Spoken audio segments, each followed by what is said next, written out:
Hello everyone, and welcome to episode 175 of the Xbox Hall of Gamers podcast. I'm Matt, and this week I'm joined by Cameron. Hello. And Keo. Hello, everybody.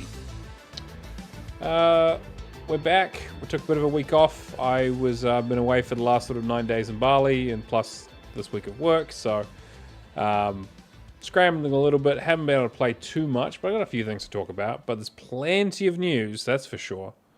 And good job holding the fort while I was away, guys. I suppose we can get straight into it because we got quite a bit to cover. But first of all, I guess we're doing the show live on Twitch as always. Xbox Hall of Gamers is the place to find us. Come say hi, hang out in the chat, the usual business. How you guys been? Very busy. Busy and tired. It's just been non-stop, just work and stuff, and coming home and just doing co-op stuff every day was really weird, which, so it's kind of draining once you realize when you're not stopping to take a second for yourself. For sure. How much you're actually draining yourself. So, but I'm good. Cameron? Yeah, just wedding planning. Lots and lots of wedding planning. Oh shit, I need to buy flights for that. We'll do that after this. All right. Well, we have a couple of community questions from the last few weeks. First one here is from our good friend Alex, Professor Pluto, who says, what are the next 5 games you're really looking forward to? They have to be announced ones, and it's irrelevant if you're waiting for a good sale or not, just things you're excited for. For him, it's Soulstone Survivors, which I think is like that Vampire Survivors-like game. And Alan Wake 2, which I guess he hasn't gotten around to yet. I've chucked if you guys look at the question, I did chuck in GameSpot's upcoming games for the rest of this year to see if there's anything in there in particular that kind of jumps out at you. I've already had a look at the list, so I could probably go first. It is looking a little quieter than I was expecting. I think a lot of the announcements and stuff that we saw at Summer Games Fest and the showcases have been very much like 2026 and no like early 2026, late 2026, just 2026. Like, it's been a good year already. Like, we've had a very, very strong first half of the year, but the back half of this year is looking maybe a little quiet. I disagree, but I think it's because we play different genres. Maybe. We play different types of games. That's fair. I mean, to be fair, like, I do enjoy indie games a lot. I'm just struggling to come up with ones that I'm just like, this is coming out in the next 6 months, and I'm really, really excited to play it. I know that like September. Borderlands 4? Well, Borderlands 4 is on my list as like one that I'm interested in. I think that will be. I'm sure it'll be a great game. But I can't say I'm like super excited day one. I mean, like that is definitely one to Alex's point that I'll wait for a good sale on. But it is one that I'll definitely play inevitably. Like I've enjoyed all the Borderlands games so far, so it makes sense. This is my not excited voice for Borderlands 4. Yeah, fair. We'll play it. We'll probably just wait for a sale. But I'm still pumped. I'm interested to see what Gearbox does. Yeah, for sure. Like I think it'll be an interesting. Like it's coming out in August, which is not looking too crazy busy. So I am definitely interested in like how it gets received. I'm interested in the chat around it. We now know it's apparently not going to be like $80 or whatever. So yeah, but I'm definitely interested. Should I just? I don't know if I've got 5 straight away, but I've got a few that I'm pumped for. Look, yeah. Much to Alex's question as well, might not pick these up day one, but they are games that I have in the back of my mind of like when I get the opportunity, I'm going to play these. Mafia: The Old Country. Yeah, of course. I think Mafia narratively is an amazing series. Like you know what you're getting into, but they're just always enjoyable in terms of that kind of, I guess, role-playing game. Yeah, I think the third game was a bit of a misstep in terms of from the narrative perspective. They kind of went more on the open world part that didn't really work for them. But I think it's especially like 1 and 2 are just absolutely fantastic games. I mean, Old Country seems like it's going to be like more of the same style as 1 and 2. Yeah, very interesting to see. Dying Light: The Beast, I'm pretty pumped for, just because mechanically those games play pretty well. Mm-hmm. Like I love games that you feel fast and like I mean these games are the best in terms of parkour since Mirror's Edge. Sure. I don't think there's any other real competition unless you're playing specifically an indie game around parkour. Some other ones I'm just going to throw straight out there. Sonic Racing Crossworlds. It's been getting a lot of good hype. Apparently, people are really, really enjoying it, apparently. So, yeah, that actually doesn't surprise me. Keen for that. I'm really keen for Lego Party. Oh, yeah, that's from the like Lego Worlds team, right? That's their kind of next project.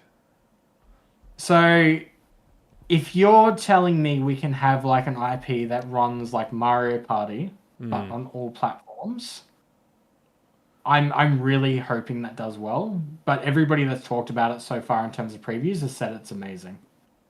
Right. Like it has that Mario Party kind of feel. Some other ones off the top of my head, I'm really interested to check out Patapon. Yep. Yeah. The Catacon? Is it Catacon? No, it's the Patapon. They're re-releasing 1 and 2. And Ratatan. Ratatan is also Patapon and Ratatan. Yeah. Well, Patapon's not coming to Xbox though, right? It's only coming to. No, I don't think it is. Yeah, I think it's coming to PC, Switch, and PS5 from this. Looks like. Mm-hmm. Throw in an indie one that I'm really keen for, Discounting. Okay. Which was shown off at I want to say Wholesome. It was one of the media showcases. Basically, it's like pixel art kind of running your own store. It's that kind of like I love management simulation games. I can't get enough of them, but usually the achievement lists are terrible. Yeah. So if this has a good list, I would love like just indie versions of those kind of games. For sure. Just scratches that business, like wanting to run a business part of my brain. But yeah. That's fair. Yeah. There's quite a few in the second half of the year that Outer Worlds 2, if we're talking Xbox as well. That's probably the one I'm most excited for. I mean, it doesn't hurt that it's coming to Game Pass, but it is the one they've been kind of talking a lot about. They had the Obsidian showcase. It really looks like they're kind of taking the ideas of the original and just kind of running with it and making more weird, interesting shit. And I'm totally okay with that. Like the idea that you can get a perk where it's like you're extra sneaky, but your knees pop when you stand.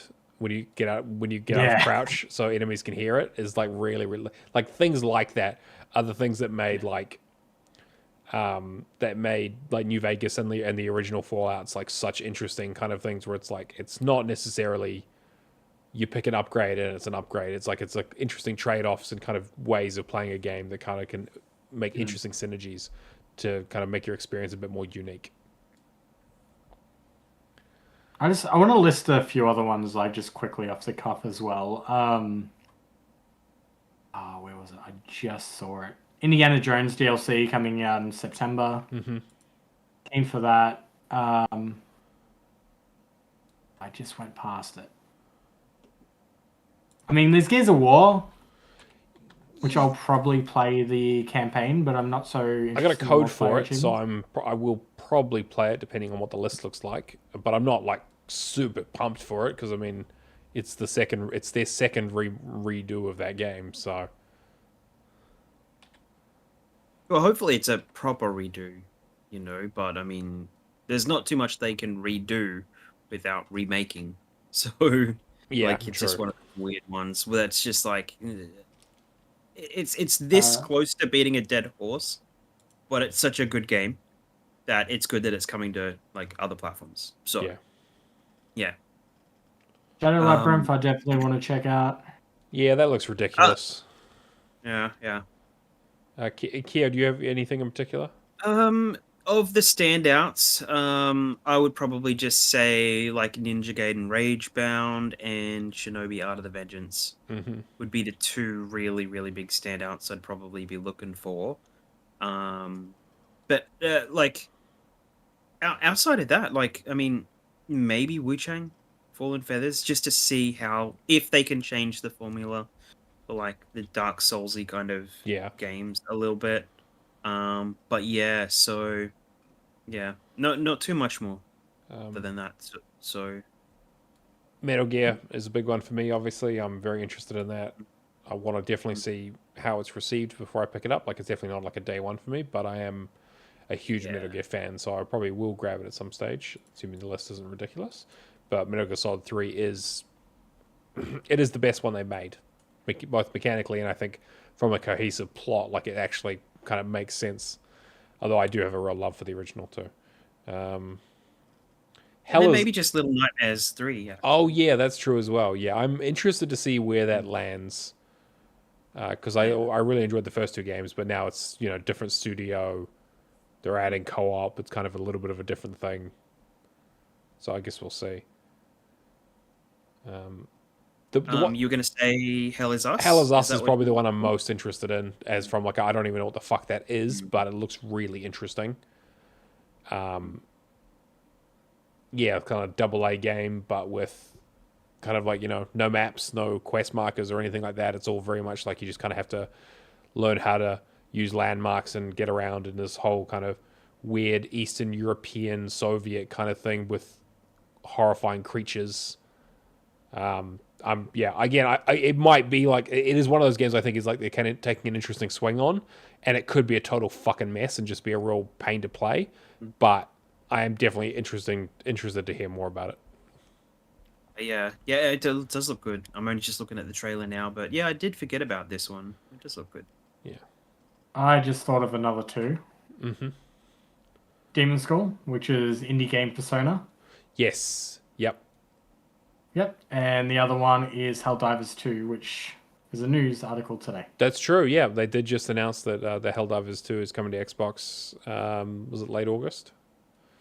August 27th, I think. Yeah, mid-August, something like that. Yeah, something like that, which is good. I'm glad that it's coming across. I'm sure it'll be very, very popular. It is not coming to Game Pass at this stage though, so I kind of like, okay, I'm sure it'll do well, but it'll have Yeah. crossplay and everything. So I'd be very interested to see with all of the things that they cycled through that game from release, where they just kept adding content, and how Forza Horizon 5 went over to PlayStation and kind of tied up their content.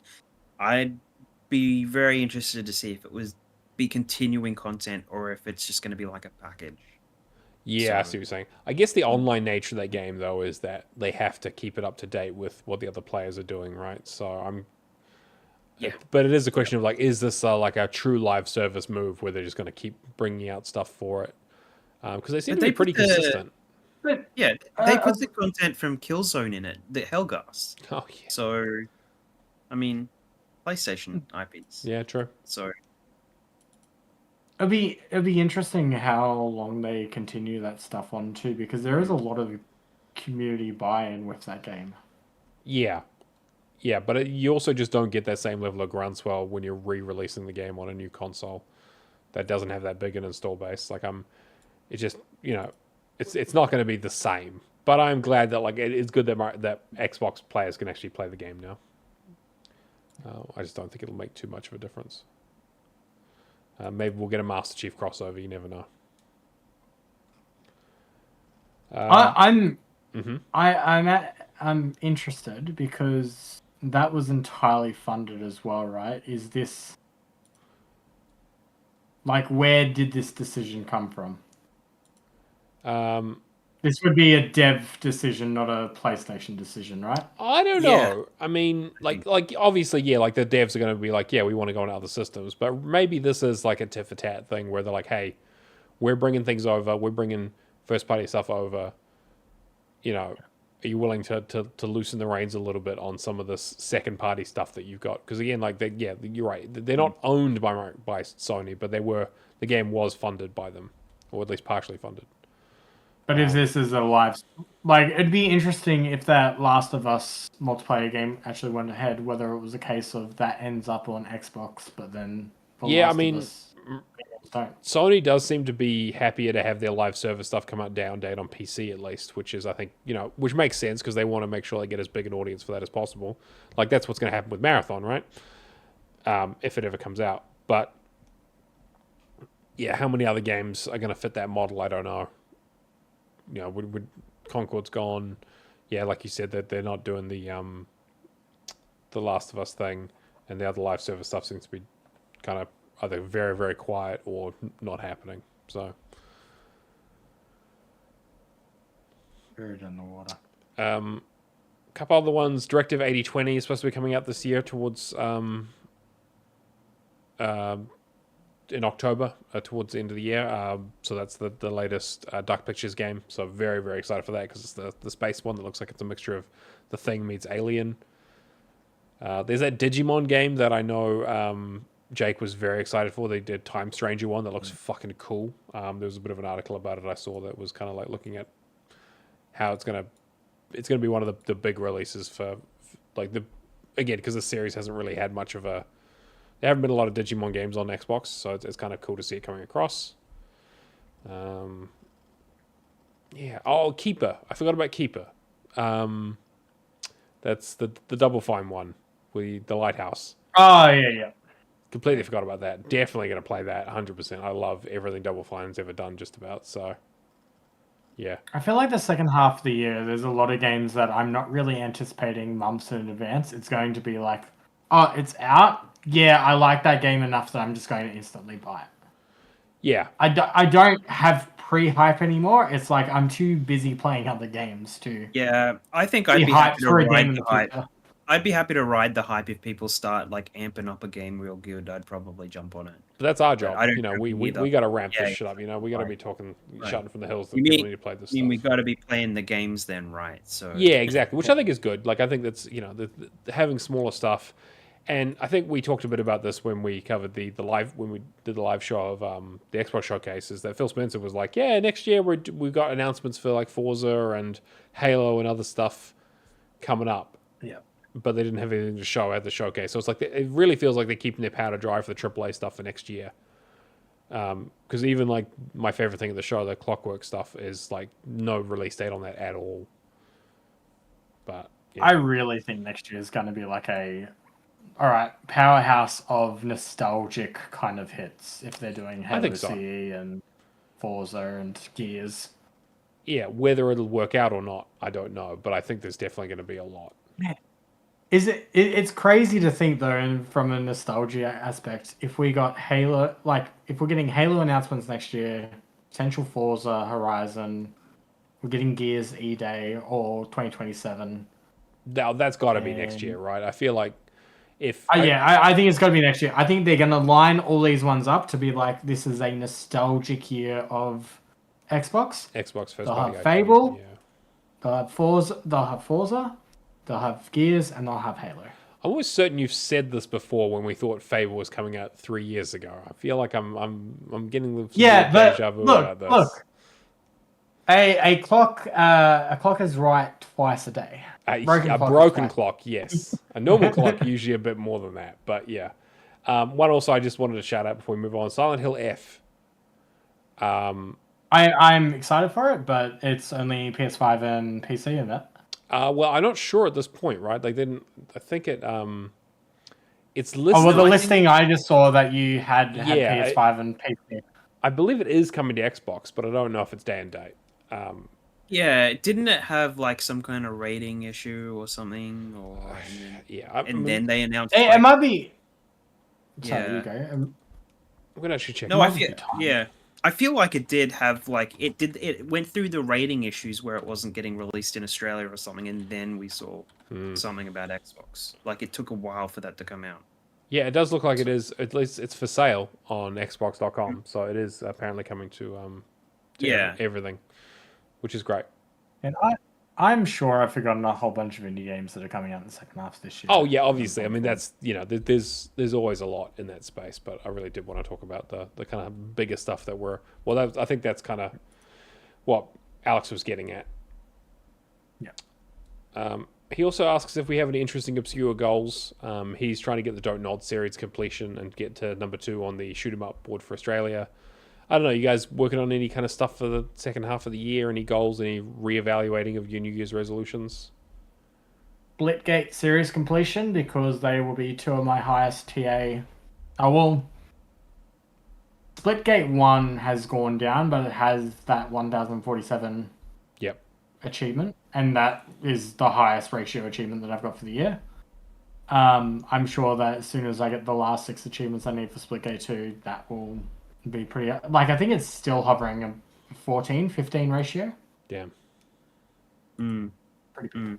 And then with it, I guess not so much intentionally this year, but just ending up chasing series completion. Like, I want to do the Division games. We've been working in Division 2. I'm going to go back to Division 1. Anything more high ratio? Nothing in particular, though. I'd like to push towards my 2.0 ratio. You know, I am kind of getting there a little bit. I just hit like nearly 1.9. So obviously it's still a long way to go, and I probably won't hit it this year. But any steps towards that and kind of getting my completion percentage kind of up to 97%. I'm still at that, hovering that 96.5. But I have been a lot more selective in what I've been playing recently, and that does mean that like less easy stuff, more slightly longer games. But I'm feeling better about it. Yeah, okay. Yeah, mine's a little bit...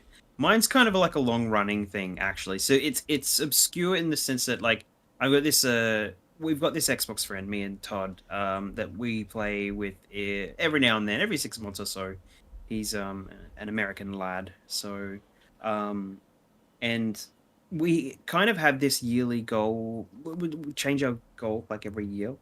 It's like we push each other to do whatever, and I consistently fail my goals because I give myself too much. Yeah. So, and that's kind of like the running joke. So, and my what you could say punishment this year was that they had to choose something for me. Oh, yes, classic. And it was, I've been sitting at 56%, I think, on my including DLC I own on TA.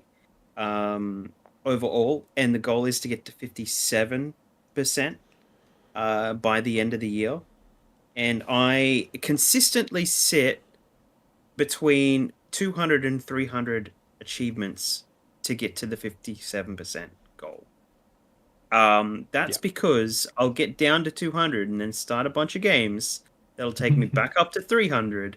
And so I'm never gonna get below 200 at least until the end of the year. I'll make a push and do some easy stuff or something I got lying around. What? The other part of the goal is actually to do Monster Hunter World to completion, which is like a 600. Oh boy, that's a good goal to have for sure. So yeah, yeah. So yeah, it's a weird one for sure. But you gonna ask something, Cameron? No, I was gonna say, like, it would be really nice if we were nearly close to finishing a game and then getting pulled into another game because of a supposed discontinued achievement. Totally. Not naming any names. Yeah.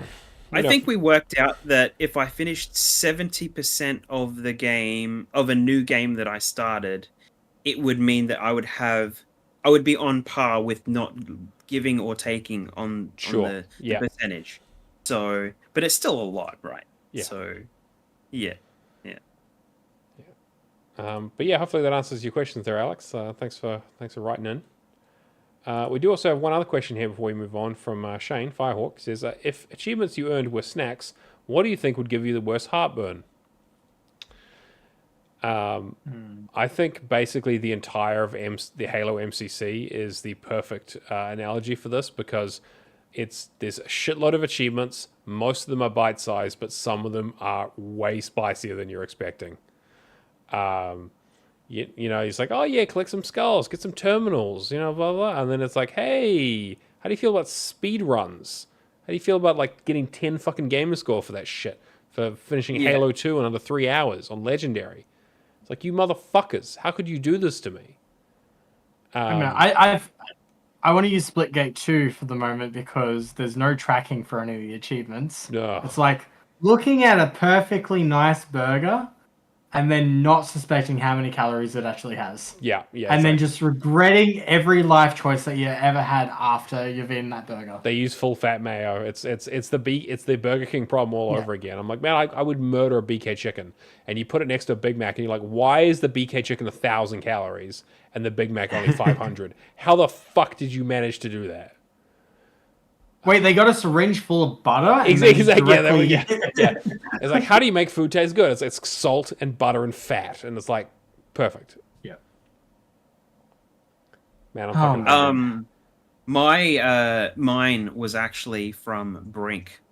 Mm. So it's King of the World, which is complete all 3-star challenges. The problem with this one, and I use Macca's Guide as an example, is basically there are certain conditions that would make it either harder or just unable to unlock the achievement.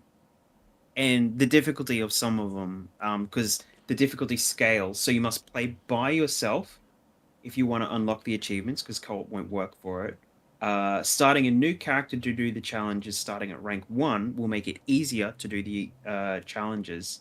You go to campaign, start a mission on easy difficulty, and then back out and start the challenges. It'll make it easier.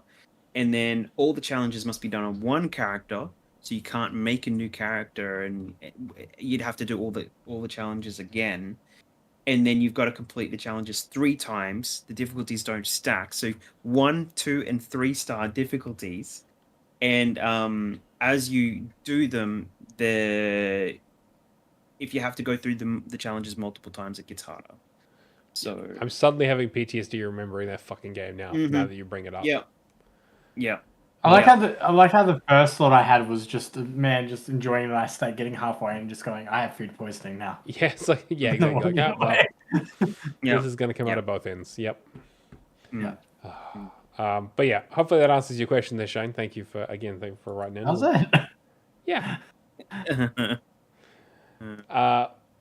Let's get into the news, because I was looking at the news and was like, it's pretty quiet, and then suddenly Microsoft were like, hey, you need some news, right? I was like, I mean, I guess this is not exactly how I wanted it to happen, but you've been away. This has been the calm before the storm for the last week. Yeah. Well, last month actually. I think it was Tom Henderson started reporting on this like early in June. Yeah, I think we had some rumblings about layoffs coming up, and kind of that we were kind of waiting for the other shoe to drop, and it fucking dropped. Yeah. So, yes. Where do we want to begin? I guess we'll start with the overall, just the fact that Microsoft in general are laying off 9,000 people, and a good chunk of that is also coming out of the Xbox division. There's obviously 4% of its total. Yeah, and we're losing a lot of big stuff. There's been some layoffs at King, the Initiative, Rare, and ZeniMax, and apparently Turn 10, the Forza Motorsport Studios, lost nearly 50% of their staff. And then also a lot of the support studios for Call of Duty stuff. So Raven Software, Sledgehammer, and High Moon are also getting a lot of their stuff being laid off.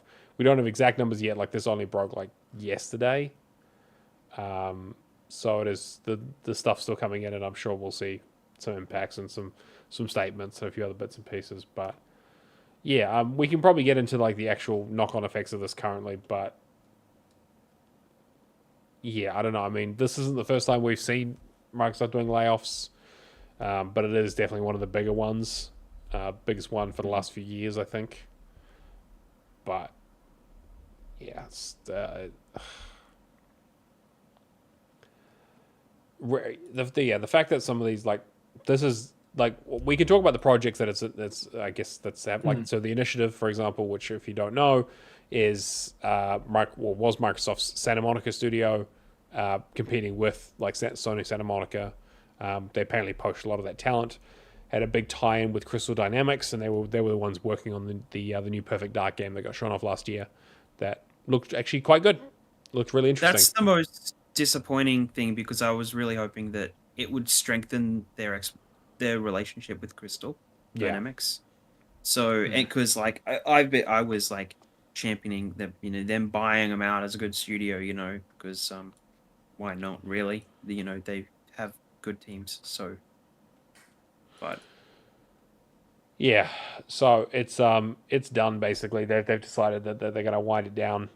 Wind down this. The other one they've also winding down is Everwild, which Neodamus strikes again. I did say that if we weren't seeing that game at Summer Games Fest, that thing was gone, and that looks like it's the case.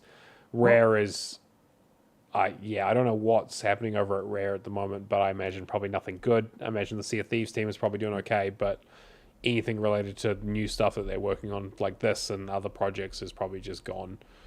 They did also, Matt Booty kind of did put out a statement saying that there was a few other, well, I should say an internal letter that got leaked, of course, that they're also shutting down a bunch of other unannounced projects, which, again, we don't know much about, but I would be very curious to hear what those might be in relation to, because there is a lot of stuff that kind of has not been announced that has been rumored for a long time. But yeah, just to, I guess, rein it in a bit. So the only thing that has really been announced so far is then, Microsoft laying off 9,000 jobs. In terms of like all this other stuff, I think the Initiative and Everwild are the only stuff. the only official ones. Only official terms. There is a lot of rumblings at the moment, like whether OD, for example, doesn't have Xbox partnership. Like, there's a lot of conversations around the Xbox partnership. Contraband trailer got pulled from YouTube, but that could also be like a music royalty Right. kind of discussion. Like, there's a whole lot of rumblings at the moment, and until we actually get, people discussing this, like the actual individuals affected, it's going to be a lot of, I guess, rumors at this stage. First things first, 9,000 jobs. Losing jobs sucks. Yeah. That's the first thing. A few of the other podcasts I've been listening to have had discussions, all right. Microsoft seems to be going through this stage of they're cutting so many jobs, but then they're rehiring more as well at the same time. So, well, I mean, from a financial perspective, it doesn't sound like Microsoft needs to do this in terms of like this isn't cost cutting to make a or to kind of save profit or to deal with revenue loss. They're making money hand over fist, but clearly they just don't think that these areas of spend are the things that they want to be investing in anymore. Yeah. There's two things I want to take this discussion. The first thing is the similarities between all these like news articles that I'm going to say. The one thing that sticks out to me. So just, I guess, going through the list quickly, there is Perfect Dark being cancelled and the Initiative being shut down. There is Everwild being, I guess that's been cancelled, announced 2019? Yeah, it was a long time ago, yeah. And then it was rebooted apparently internally a couple of times, and we haven't seen anything about it since that initial trailer.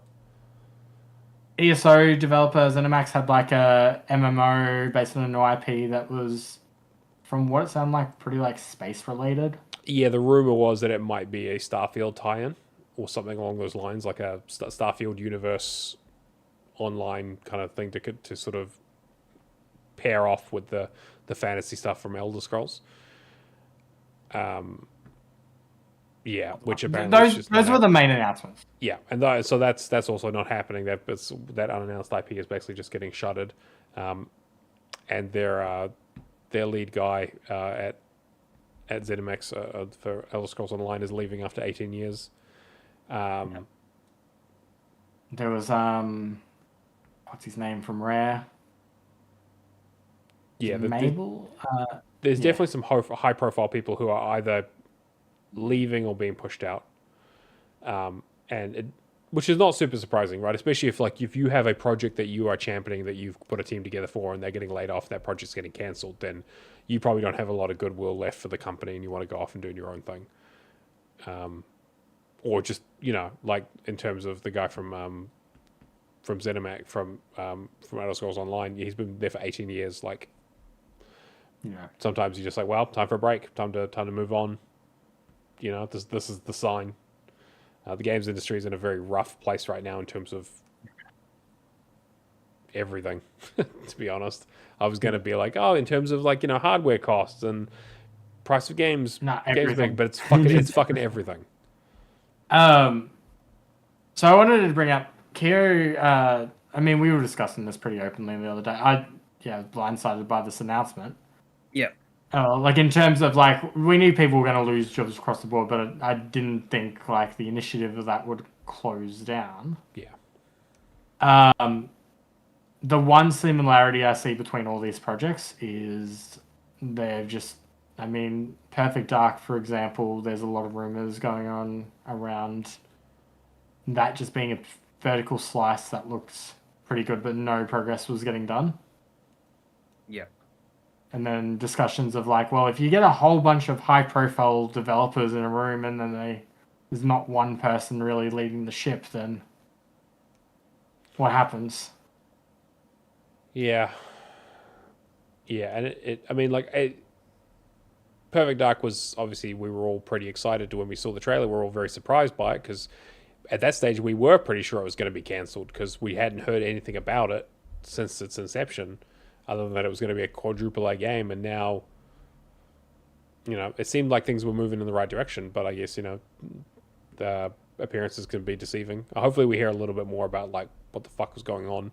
I'm sure Jason Schreier is working on a scoop for it, but Yeah. And like we have upcoming releases coming from like Grasshopper manufacturer and like the Suda 51 and Suda, yeah. that kind of stuff. Suda. I think does Grasshopper even exist anymore? I don't. Yeah, I Does he think still so. have that? Yeah. That and like Kojima and stuff. So this like we still have these, you know, rise of the game industry that is still releasing really good stuff, right? So you know these core identities that are really doing some good stuff still, and we see these studios with like nothing to show for. Basically, it's like why would you go for so long and only have a vertical slice of something just to save face, right? At the same time, I will say we don't really know the internal. Like, I do agree with the whole premise of like these projects. How do I break the story apart? I'm gonna take a step back. Apparently, Phil Spencer has played some of these games and all that and loved them, but then there does become the bit of the making money back on it of like, well, this looks great and all that, but we're losing money on this. They haven't released any, like, they're spending a lot of time, a lot of money on a lot of talent, and they're just not seeing the results. And like, obviously that's Microsoft have the money to burn.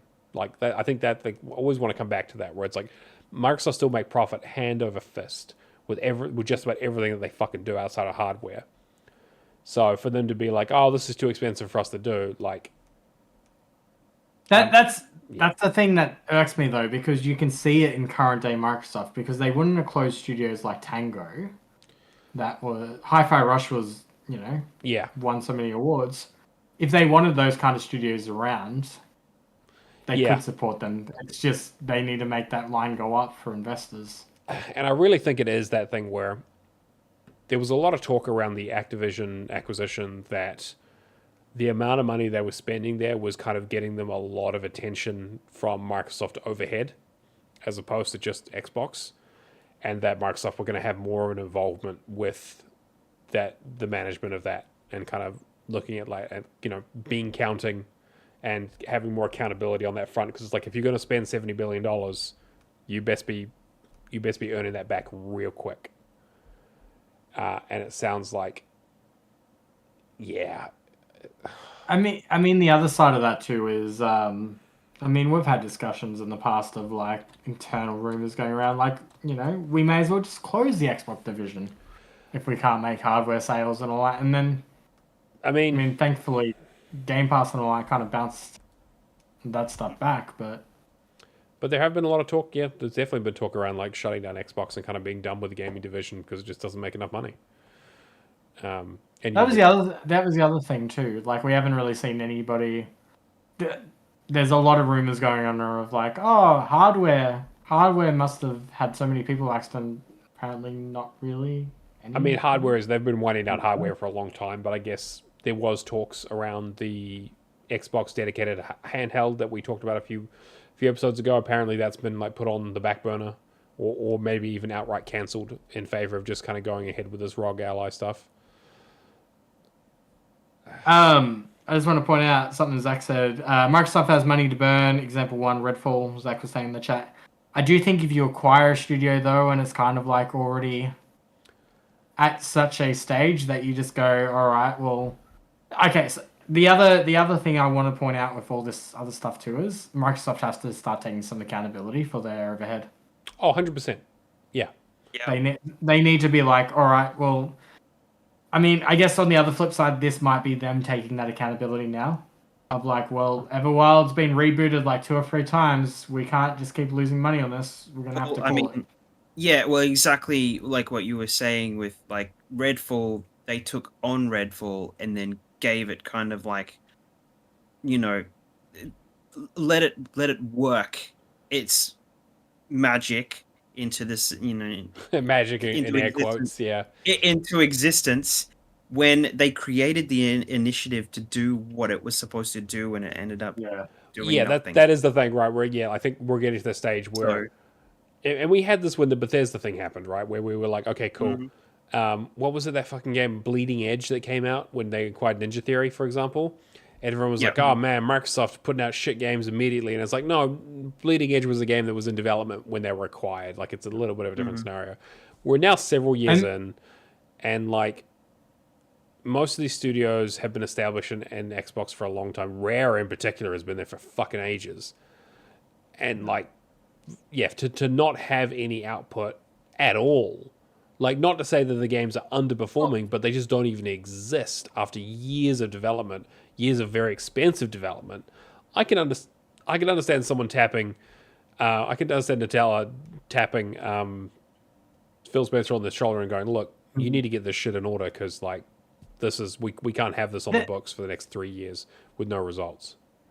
The other thing too is like you can kind of make justifications in your head for some of this stuff as well. Like Sea of Thieves did incredibly well for Rare. Yeah. Mm-hmm. And it kind of makes me think that like maybe Rare just had a longer leash for like, you know, you got developers that have been around for like 30 different projects and all that, then you would hope that they have some sense of like it's going to come together.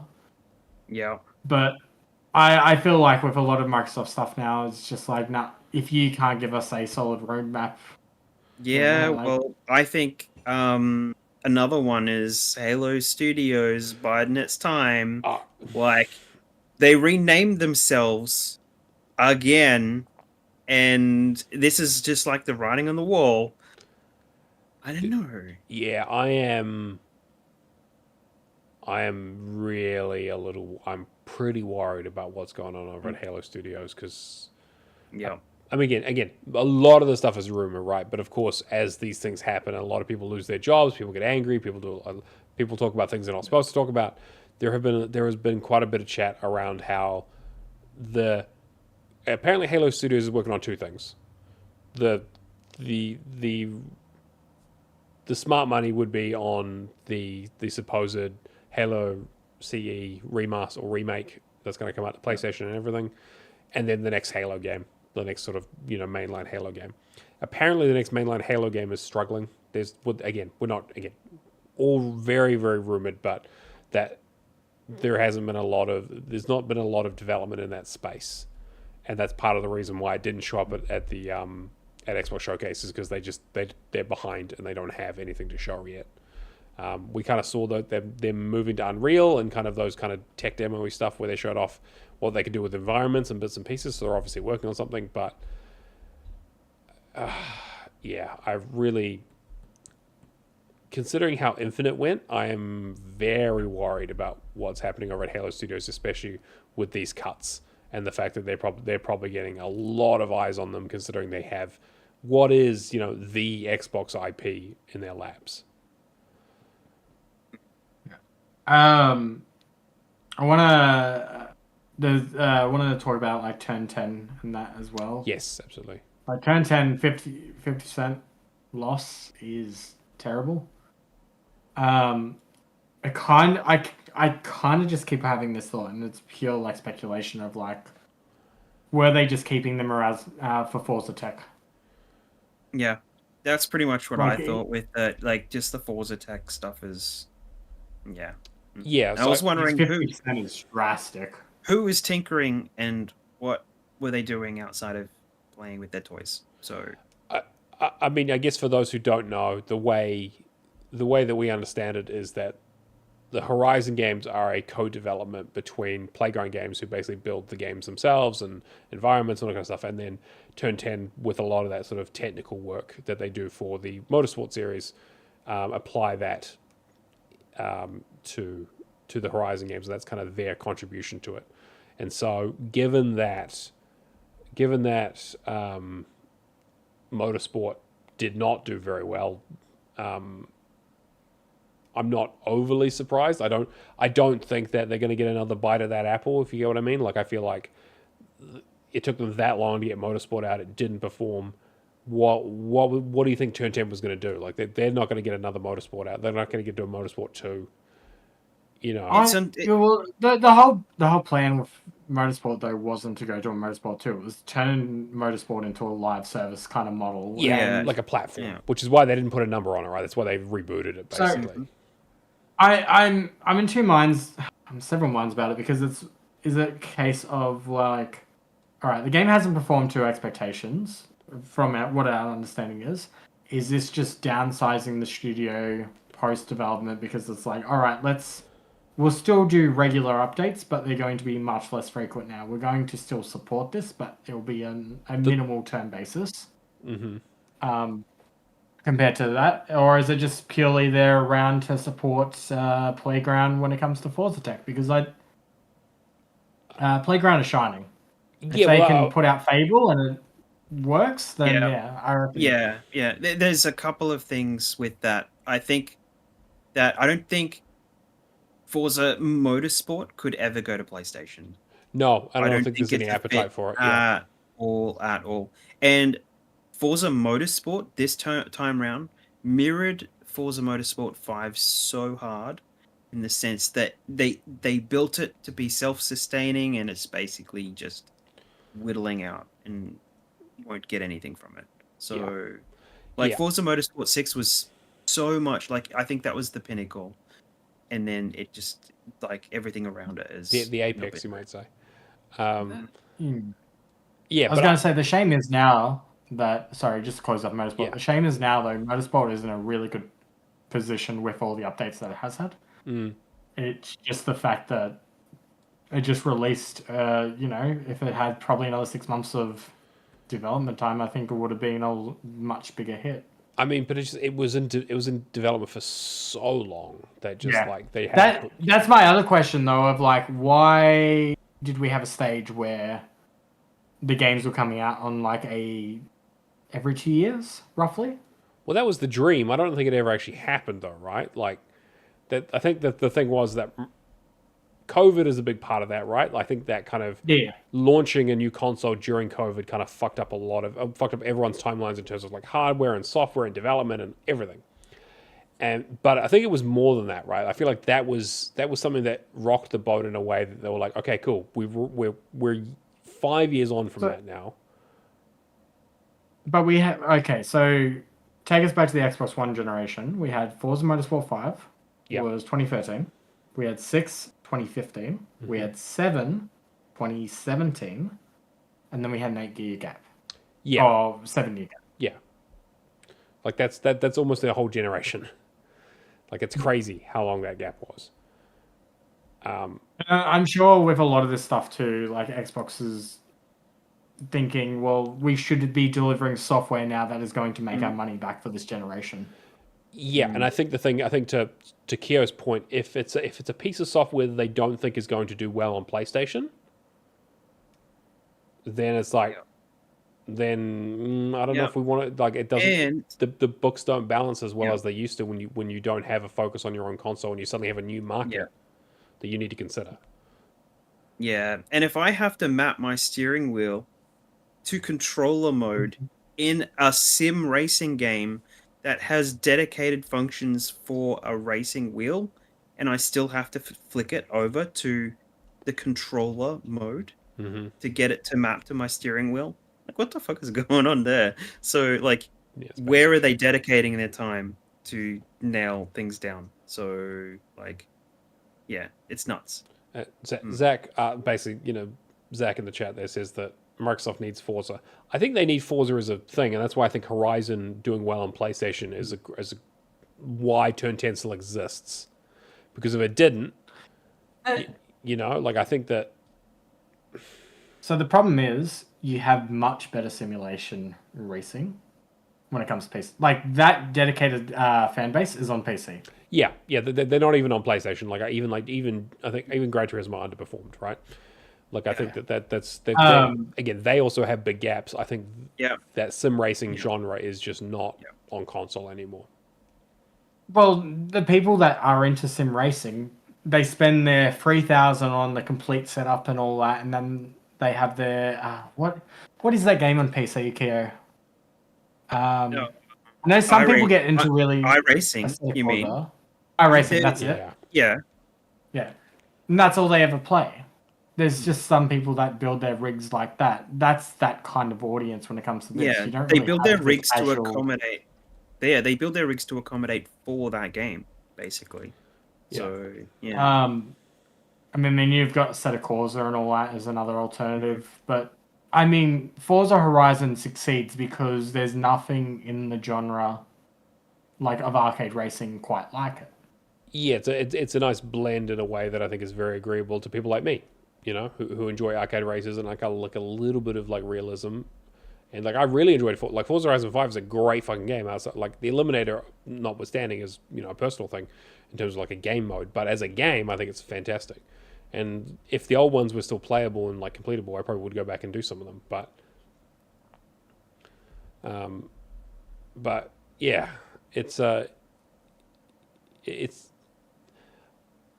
I am surprised at how deep the cuts are, but when I heard which games were being cut, I wasn't super surprised. Like it's like, yeah, it's the unannounced stuff that I'm very interested in. Zach in the chat also brings up Double Fine. I think Double Fine are probably in a safer space in terms of like that's a smaller development team, like very much on that sort of indie side of the AA space. And yeah. I was going to say, to add on to your point, I was going to say Double Fine does a lot of good for the industry when it comes to stuff like Day of the Devs and that as well. Yeah, they have a presence. I think if you were to cut somebody like Double Fine, like publicly, you would get a lot of negative sentiment when it comes to any developer wanting to publish on Xbox. Yeah, you'd lose a lot of goodwill. Yeah, absolutely. And the indie space is still very, very important to Microsoft. And I mean, like, even in the indie space now, we see it all the time. Every few months there'll be an article that comes up where Microsoft's tools aren't allowing us to publish our indie title on. I mean, there's always that negative sentiment when it comes to, like, oh, yeah, we didn't release physical on Xbox because the barriers are way too high when we could just do Switch, for example. Which is fair. There's always that kind of discussion going on in the games industry, and it's like, well, why would you bother then? Like, yeah, no, it's a good point. I think Double Fine would be safe though. I should say, Double Fine as a company will be safe. I don't think you'll ever get to a point where there's like any more than a few job losses. Yeah, and like again, we there are potential cuts in other places too that we haven't heard about. Like they said, 9,000 people. Like it's a lot of jobs. So I guess we'll kind of see how this shakes out in the next week or so, and see kind of what we learn about some of these unannounced projects and other bits and pieces. Yeah, the other discussion is that they are just pushing AI heavily too. Yes, there is a lot of talk about them pushing AI agents to try and replace people, which is. Yeah, well, I mean, they put Snapdragon chips in their mobile chips in their Surfaces. Like, I don't know if they're that space is going to be very good for them. So, I mean, people are losing faith with the Surfaces because they've got mobile chips that have limited functions. They can't stand up against proper chips. So, if I had $1 for every time Microsoft shot themselves in the foot, they're being too early to something, I would have several dollars. Yeah. And I'd still be wearing a Microsoft band. Fitness watches. Buy tungsten cube. Buy tungsten cube. Yeah, exactly. Get the AI to buy tungsten cubes. If you don't know what we're talking about, go check out the vending machine they got powered by AI, and just how it basically almost ruined the tungsten cube market. That's so funny. I'm just trying to think if there's anything else to discuss around this. I guess I've just kind of moved it up, but Microsoft is talking about having Halo news later this year. They're apparently going to reveal something at the Halo World Championship. In the wake of these cuts, what does that look like? I think we're going to get to a point next year. We'll get announcements at Gamescom, which should be August. Yeah, I think so. Can't remember anymore. Jeez. We'll get some level of announcements at Gamescom. I'm wondering how many announcements we do get. We'll get the January stuff. I think the January stuff next year, it will basically be nostalgic lineup. Yeah. It will be all the heavy hitters of Xbox come and celebrate 25 years with us. Like, really, lean into that good sentiment. It was like Alison was saying in the chat that all this nostalgia is a recession indicator. The layoffs are also a big recession indicator. So I think that, there's definitely, Microsoft are definitely kind of on both ends of that, of trying to push a lot of their familiarity stuff.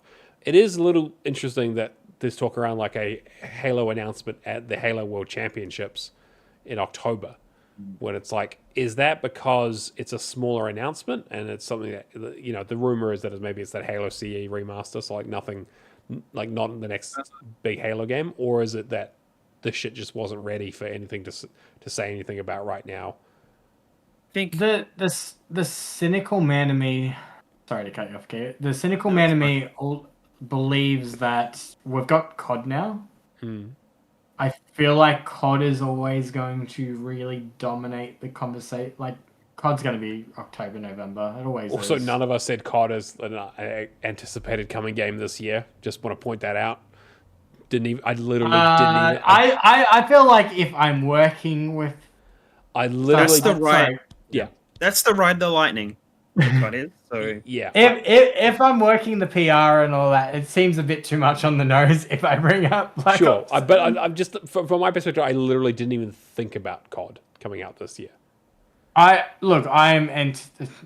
it gets a official release. We don't have a release date, which is true. So who knows? It might not even be this year.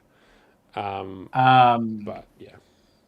But a lot of it is heavily rumored to be like a lead into Black Ops 2. I've seen like some very, I don't want to say small stuff, but it's like very nostalgic stuff around Call of Duty. To the good old days. Tying to Black Ops 2. Black Ops 2 was my favorite COD. Big Ten system is the best. I'll fight anybody on that opinion. I love the Pick 10 system. Yeah. I think QuakeCon is like the biggest,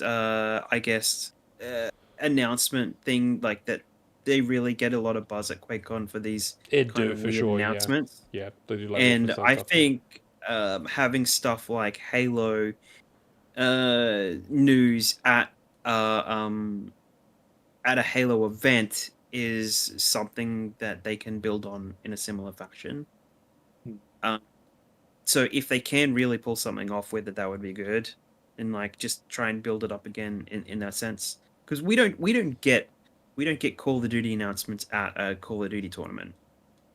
No, usually no. Yeah, it's true. I get what you're saying. It kind of feels like maybe a tier down, where it's like normally you'd have that at a Summer Games Fest or a Microsoft exclusive event, or like one of their like, I can't remember what they called them, but like their developer showcases. Yeah. But now this is like, we're going to announce a Halo game at a tournament, and like it's the Halo Worlds, right? But it is. I get what you mean. there's really got to be something to that. So, and if they're playing to the core people that would be looking at that, then there's something going on there with the announcement, right? So, but it might be a good announcement. It might be a really good idea that they've got for it. So, yeah, I'm curious why, as opposed to because well, I don't know. Like it might just be logistics. It might just be that the Halo studios don't have a trailer ready to show right now, and October is still several months away, and they kind of want to have something ready to drop. And Summer Games Fest just wasn't the time for it, but they want to get it out this year. It's all speculation. Yeah, it is. It is. But always is. But Phil Spencer did say something is going to be announced. So, but we don't know what size. Yeah, but he said next year. Well, yes, but apparently, yeah. Apparently so. Apparently the classic from Xbox's beginning, so Halo probably is coming in 2026. But apparently Halo Studios are saying that they're going to have something to show at the World Championships. So whatever that is, it might just be that remaster, and they just might have a little bit to look at. But because there is rumors that it could be like new stuff for Infinite.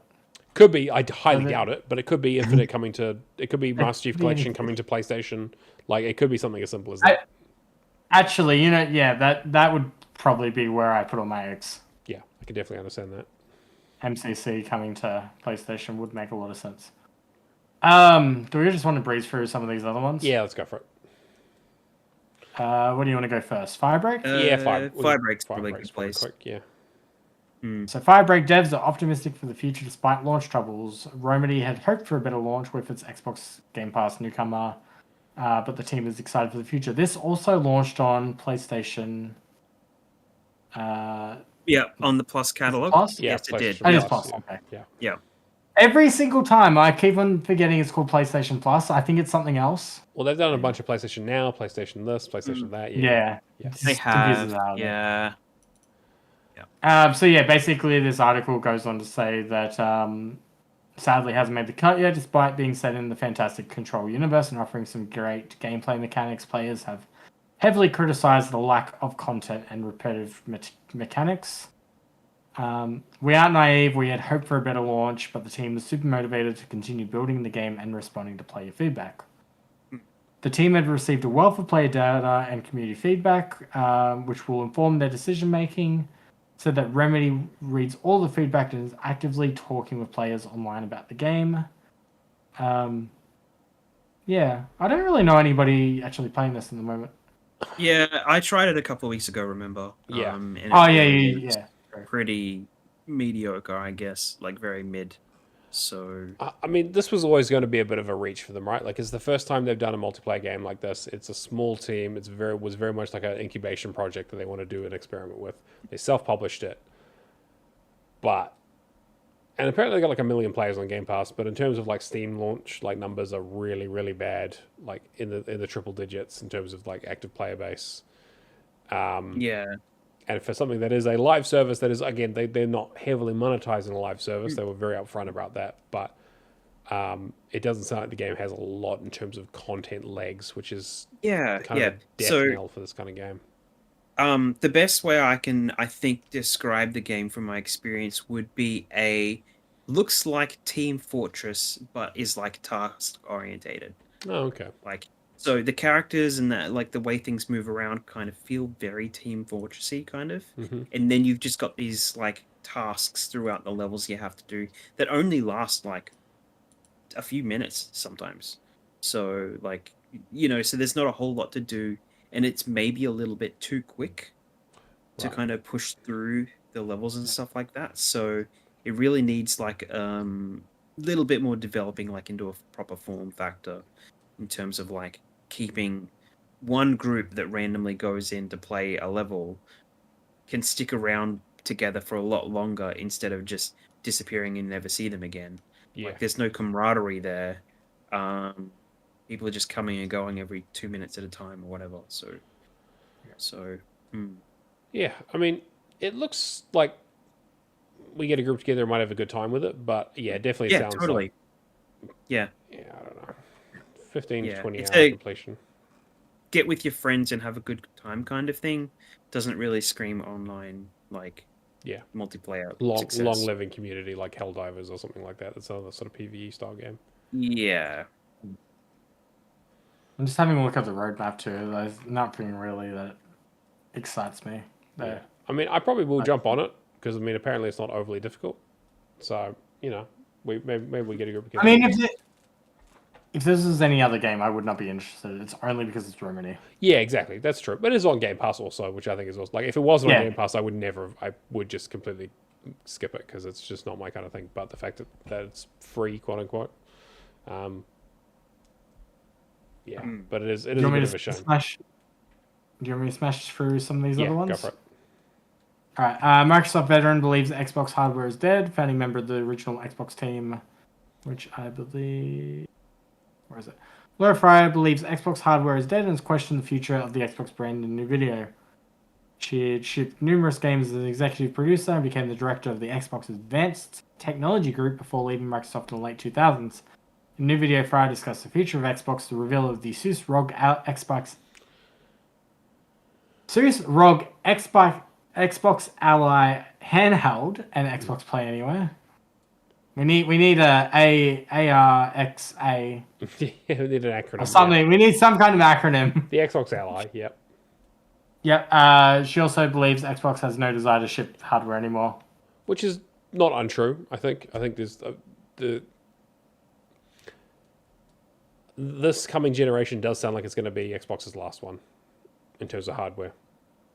It doesn't, it sounds like they've committed to it, but it doesn't sound like it's going to go any further than that outside of just kind of moving to an all cloud-based PC thing. You think it's just going to be like Sega situation of no console? Yes, I think it will. I mean, they'll do something like the Surface, where it's like you can play Xbox stuff on a Microsoft PC, but you can also play it on everything else. So it'll just they'll just become another option in the market as opposed to having their own exclusivity piece. I think it will be their breakout moment, kind of like in terms of having something stable in like the ecosystem of like an internet, kind of like Steam is so big that it will be as you said, an option. It will be a bit of a breakout without having that hardware console there. They might actually be able to make it work because that will be like the ecosystem then. So yeah. I wonder how far we are for the future of just like, consoles not really existing anymore. Well, let's see how like if PlayStation is going to continue on, kind of. Let's see how PlayStation do with their live service game, but I'm always keeping an eye on that because it does sound like they're in a bit of an interesting spot too. So, well, let's look at that release date for Helldivers. Is that when is it going to be on the Steam app on the Xbox Ally? And that's the only way you can play it.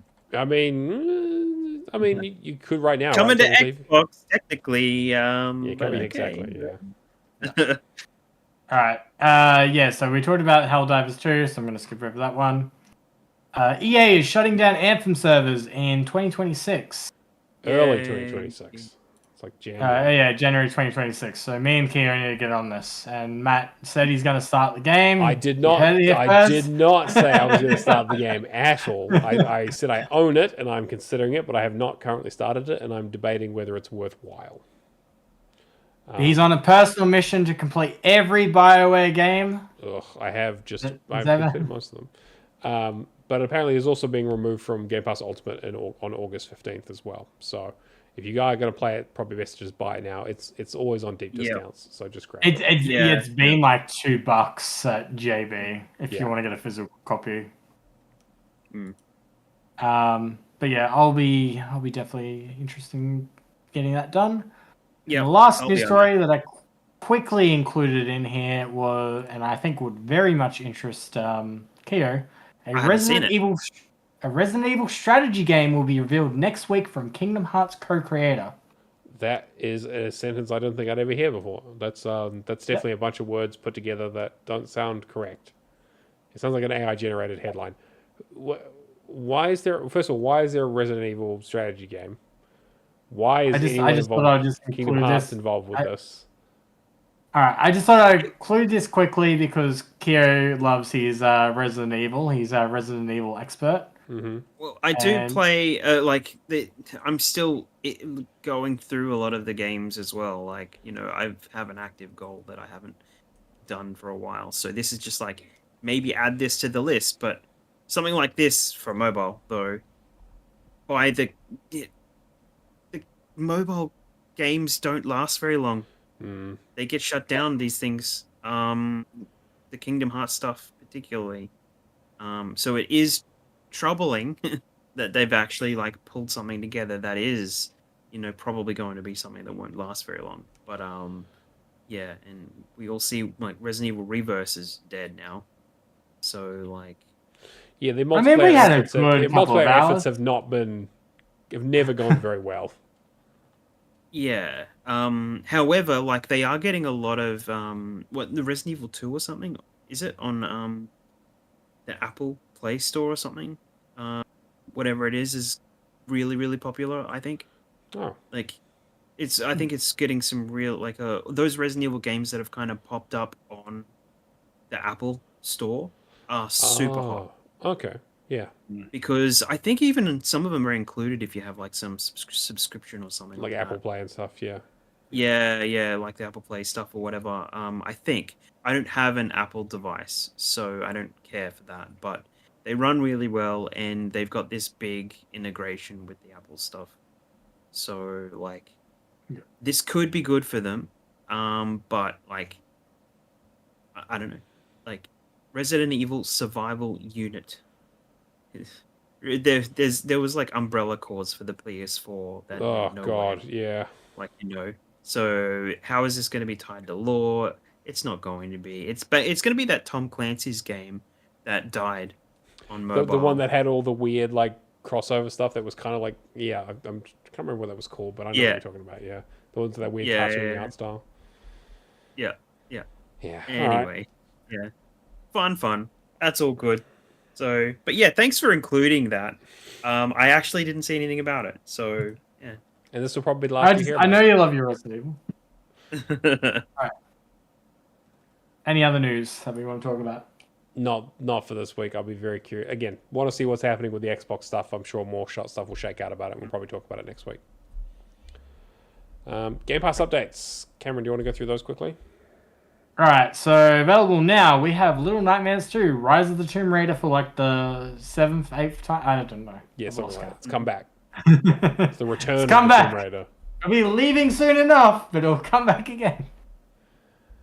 We had Legend of Mana and Trials of Mana show up in July 2nd. Yeah. We had Ultimate Chicken Horse. They come to Game Pass Standard, yeah.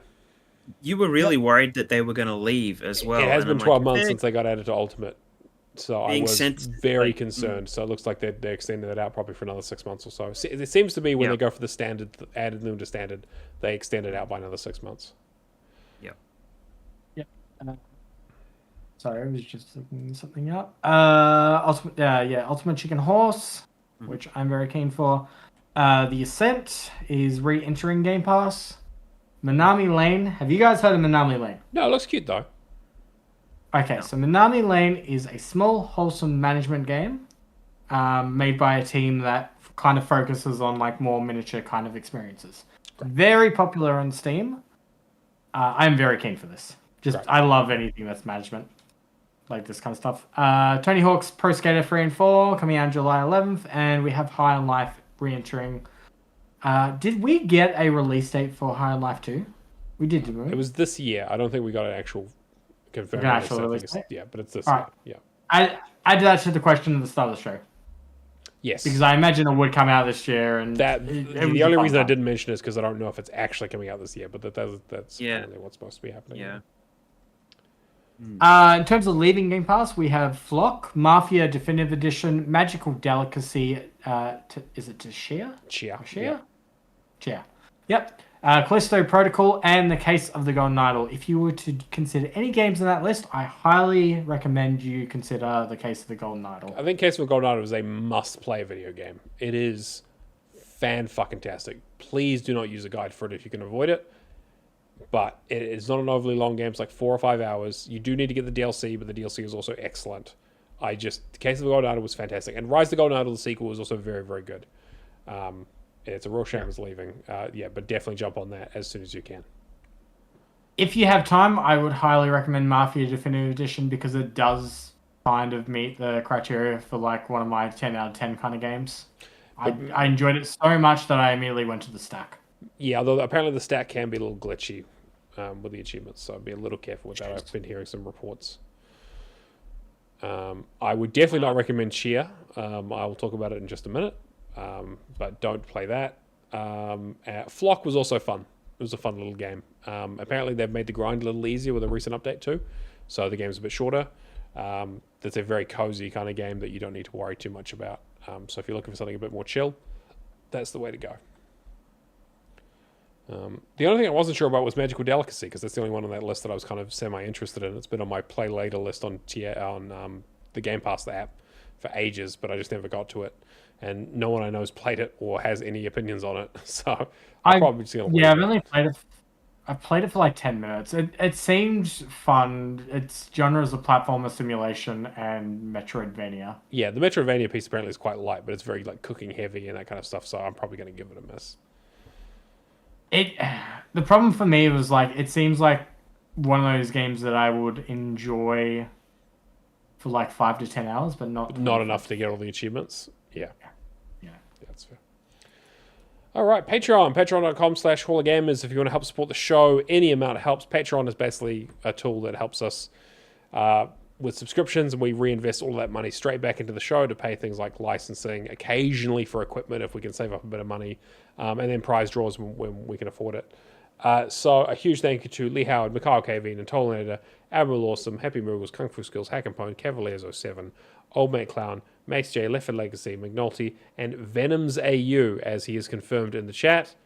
It is not Venoms. It's not Venoms. So it's Venoms AU. So thank you for confirming, and also thank you for being our latest Patreon and helping support the show. Yeah. We literally couldn't afford to do that, you guys. All the bills come out of my personal credit card, and so it can get a little expensive at times. But we do love doing this show. If you do join the Patreon, you do get access to extra content, any of the behind-the-scenes stuff that we record before and after the show. I know we haven't done it recently because I've been away and we've missed episodes and stuff, but we are looking to get back on that. Cameron had this idea of doing themes for our sort of outtake stuff, so we'll probably structure that a little bit more.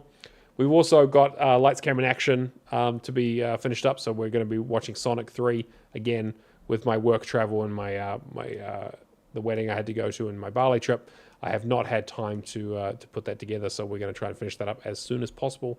Hopefully this weekend. Could have watched it on the plane. Yeah, could have watched it on the plane. I could have watched it on the plane, but then I would have had to talk to all the other people around me about it, and I'm sure they probably would have pushed me out the fucking window. But yes, thank you again. A huge thank you to our patrons, and if you want to join, you get access to all the content at any amount, whether you donate $2 a month or $20 a month or $200 a month. All of it, we don't want to gate it based on how much you give. We just want to give you a little bit extra for that extra support that you give us. I should look into Patreon doing calendars again. Oh God, I'm looking the best I ever done. Maybe we will get a calendar. I'm not, so you might have to do double duty on that one, mate. All right, that's fine. It'll just be me and Shane. It's just you and Shane, exactly. Yeah. Sorry, KO. I don't mean. Would you like to be part of the calendar? Of course.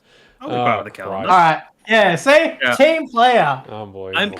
I'm envisioning my own positions. Sorry. No. Positions.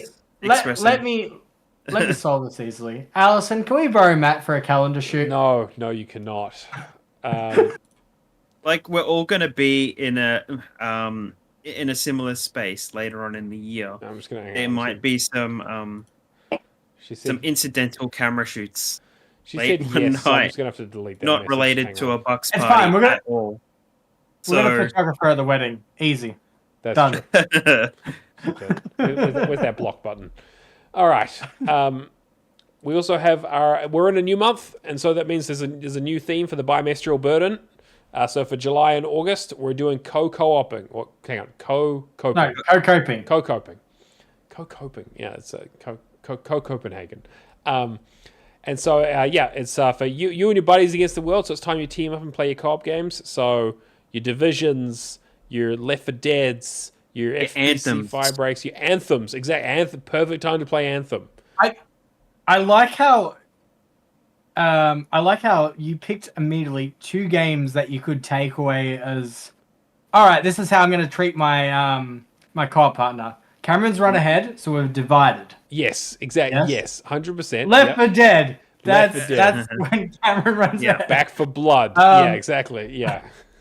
And when we were discussing this, I'm like, Red Ninja Den, Monster Hunter, it's still there. There you go. It's a great fucking So get in there. So this is very much around like your PVE, not so much your competitive multiplayer, but getting together with your mates and doing some co-op stuff. So let us know what you're playing, even if you're not finishing stuff. If you just want to play some stuff, let us know. We've got a channel for it on the Discord.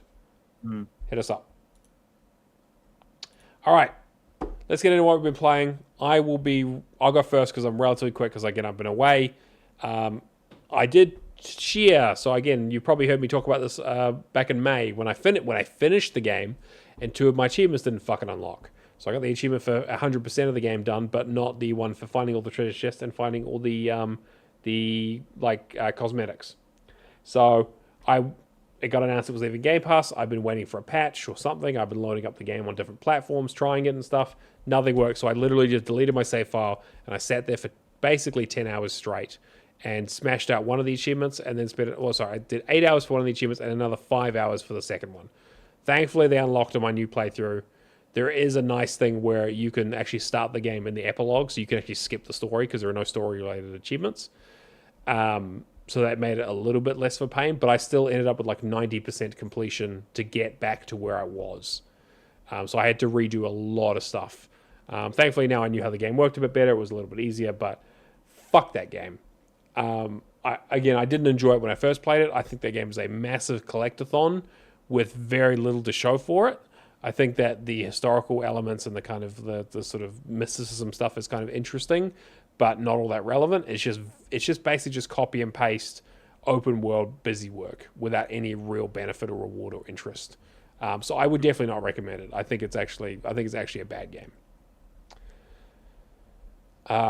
The other thing that I've been going back to, like we said, I was worried about it leaving Game Pass, is Legend of Mana, which is the PS1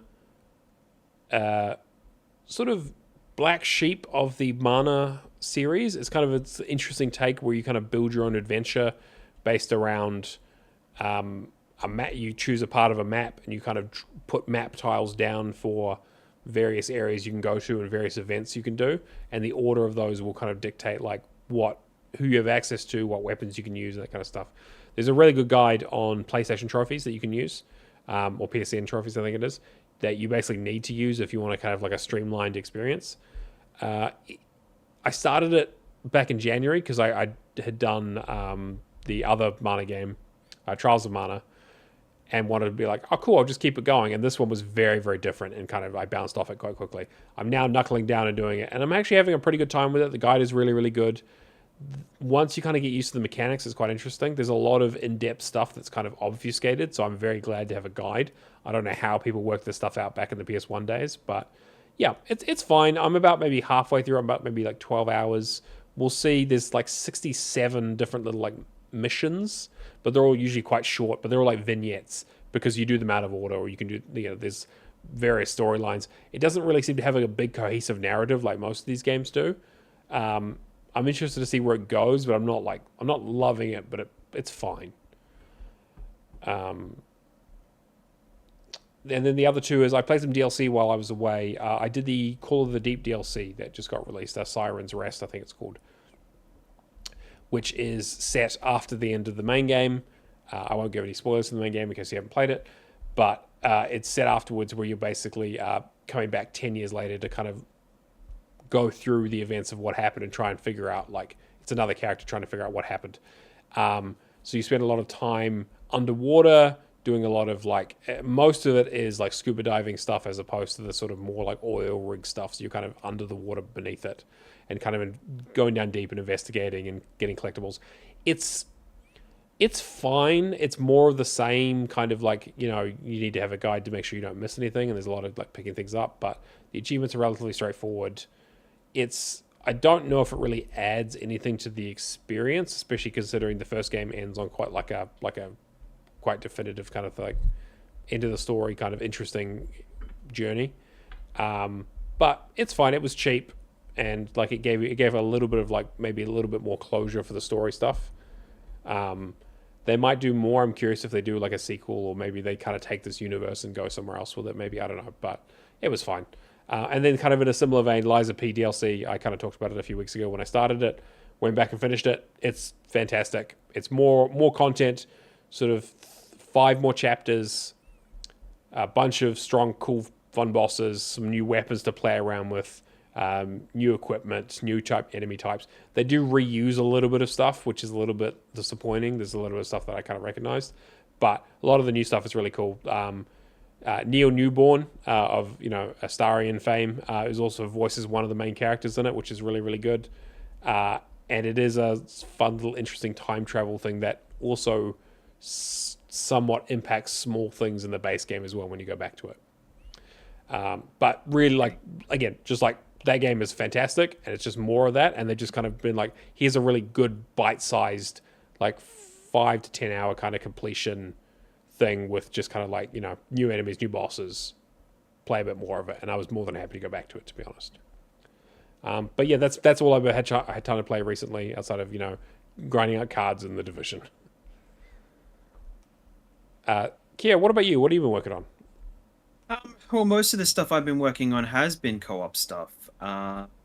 I went through and finished the final chapter in Zombie Army Trilogy. So we had one whole, the third chapter to do in that. Yeah, so that was really good. And when we got to that point where I'm like, okay, we don't need to play co-op in this game anymore. I can just go back and do everything solo. We kind of moved on to Raft, which is interesting. So it is kind of like, I was doing it with Stubby and Ickles. Very interesting, where, we basically had it set to easy mode, right? Where the shark doesn't attack you and all that kind of business. So, like, just to kind of burn through for achievements and whatever. 3 bros chilling on a raft, 2 feet away because they're gay. Out. Exactly, right? So the toilet totally doesn't have a door, all those things. So, but you just float around from island to island and just pick stuff up and then build your raft up. But I've actually had a lot of fun with it. Like, I think it's got a lot of like broing out, laugh out loud kind of moments if you're just kind of like just having fun with what's there, like wearing silly hats on your head, and so there's some some like childish stuff paired with actually constructively trying to do something about your raft, right? So, and there's just silly things that kind of happen as you're trying to do those things. So there is a little bit of a story in there, but we haven't really done anything with that yet at all. So we've just been going from island to island. So but you get different stages in like anchors. Like the first one's like a bucket of rocks that is disposable. You can only use that once. And the second one, you can actually lower and raise it as an anchor. But all the achievements are really simple to kind of get. If you jumped into another person's game and you picked up, so there's an achievement for building like I can't remember what it was. It's just like building one main item that you had to place down. It was like the cooker or something, and then it was like the mast, and then the anchor. You had to, if somebody just jumped into the game and picked up the mask and then placed it, and then picked up the anchor and then placed it, they'd get the achievement. Oh, okay, right. So you can kind of do like mini achievement world stuff. Yeah, so you can tailor it very well just to get all the achievements to somebody very quickly. But yeah, so we definitely have we've seen a big island, but we haven't seen like a proper main island to explore yet. So, but yeah, so early days with that. So that's a surprise one, because yeah, it is some of the most fun that I've had, like just kind of chilling. Other than that, did a couple of runs in Elden Ring, Night Rain with Stubby. We did all right, but we basically like haven't really completed a run or anything yet. So it's kind of like a weird. I don't think we completed a run, but it's just there's a lot of recycled content, but that was what you were buying into, Sure, right? yeah, for sure.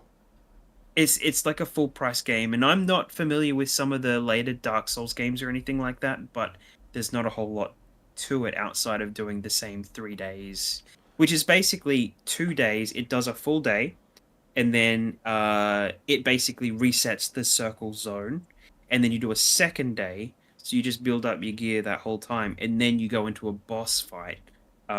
We got into one boss fight, which is the first one that you only one you can kind of get into at the start, which is like a Cerberus looking thing. I don't know what the lore is with that world, with this creature, but yeah, but we died basically, but we were working it out. So so that and yeah. So other than that, yeah, I do definitely want to hear more about Elden Ring because I think that obviously I'm a huge FromSoft fan, and it's the first time that I haven't been like, oh, I need to jump on this straight away. Like it's been very much more of a like sit back and see and kind of see what the response is. But yeah. Well, I mean, considering the two main Souls games I've played from FromSoft is Demon Souls and the first Dark Souls. This game is very fast. Yeah, I was not expecting the speed that came along with this game, but it's it just takes a bit getting used to. So and kind of working out what's good on the world and what's not, and when you can fight open world creature, and if it's a boss or if it's a normal creature. So yeah, so it's a bit of a weird one. But yeah, I'm still kicking away at Monsanto Worlds as well. Near the end, I'm basically at the end of the Iceborne campaign. So it'll just be trying to get my gear up, and I mean, I've only got one weapon left to collect. In that whole thing, you basically spend the full main campaign upgrading your weapon and armor, but through the Iceborne campaign, I've only upgraded armor. There's only been one weapon that basically unlocks when you collect enough gear, enough loot from the creature at the end of the Iceborne campaign. Oh, okay. So It's kind of weird. I don't know if that's exclusive to the dual blades that I picked, but it's the one creature that I'm looking for at the moment that I haven't found yet because I have to look around the map and do a bunch of stuff to get him. So but yeah, and that should be it. But yeah, that's mostly been it, except for a bit of Dead Island 2, which the PC version I'm having trouble with because it takes the last 2 times I've played it, it's taken an hour to get started for very different reasons. Just trying to load the game up for starters, it verifying my content ownership. Oh, okay, yeah. With the Epic Store and all that kind of stuff, I had to restart my computer to get all that stuff to work. And then just getting some choppy frame rates when I played last night. I just had half the game just choppy frame rates for no reason at all. And I'm like, is there something on my system taxing it or not or whatever? But I don't know. It's not perfect, but it's still fun. So yeah, that's about it for me. Besides the stuff that I've been playing with Cameron. So Cameron. Alright, I'll quickly go through. So most of my time at the moment has been doing Splitgate 2, which I have 6 achievements left, which are going to be a bit of a grind. I really wish there was some way to track the leftovers I have in this. But I will say I am noticing my portal abilities and that improve week on week. So Oh, good. I am getting better with this game, and they did do a bit of a decent update today, which got delayed apparently on both PlayStation and Xbox. It wasn't a dev issue apparently. Oh, wink, of course wink. But I saw this the subreddit for Splitgate essentially be like, "There's an update, guys. There's an update for the update. There's an update for the update for the update." And then I went to play the game in the afternoon, and it's just like, "Yep, servers are down." Crap. Ah, okay, great. Division 2, pretty much getting the cards done before we move on to the next part of it. Only other games I want to talk about is I've been working on Revenge of the Savage Planet on both the Xbox and the PC versions. Started the Xbox version with Keo, really enjoying our time with it. It has the same kind of humor as the first game. The game feels a lot funner when you get to the final upgrade. And now we're just grappling hooking everywhere. Oh, okay, and right, it feels a lot more freeing. Other than that, the game's great. I've talked about it in previous episodes. I don't know, is there anything else that we want to add on, Care? Not so much. No. Mm-mm. Is it No. co-op so required, or can you do it all solo? I don't think, actually, I haven't checked that. I just know that it is co-op. The only problem I had with the game is sometimes it will, your co-op partner will get stuck and you'll have to reload in. Yeah, right. Might Yeah, get but one or two of them a session. it has that really good thing where you kind of, it's like that I'm stuck kind of thing where you can kind of, we do kind of have to go to the main menu and then load back in, but everything's saved. Like we don't have the problem with that, so. I don't think there is any specific co-op achievement, but it's just more fun to do it in co-op. Yeah, for sure. I've been considering playing it, considering I missed out on quicker completion too, because you can get collectibles at the same time and they carry over. Yeah, gotcha. Yeah. So I was enjoying it that much, and then Keo had a few nights where he was preoccupied, so I ended up starting with Corey. Me and Corey have been doing the PC version of it at the same time, because I want to get both of them done before they leave Game Pass, and I do think this could potentially end up as a Game of the Year contender. Oh, okay. All right. Well, I mean, you know what you're getting into. It's fun. Not really much else to say other than that, but it'll make the Game of the Year shortlist at least. Like in terms of like, it is really like the comedies, hits a lot of the time. Like it's got that thing where I guess you can choose how much dialogue comes from the AI partner.